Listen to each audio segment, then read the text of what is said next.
आई त्याच्या मातीची जबाबदारी द्यायची आहे तिथे हे जरूर हा पार पडेल. बाळ वीरभद्र, माझ्या हात ऐकतात स्व कर्तव्य बाजूला ठेवलं आणि माझा हाकेस इथपर्यंत आलाय. याला कारणही तसं आहे.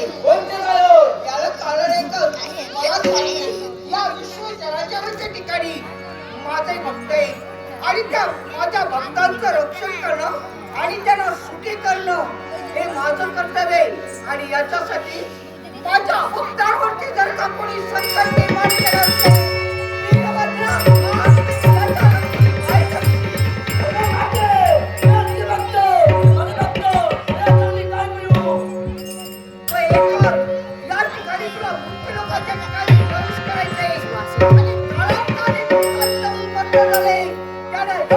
शासन करून माझ्या भक्तांवरती आलेला संकट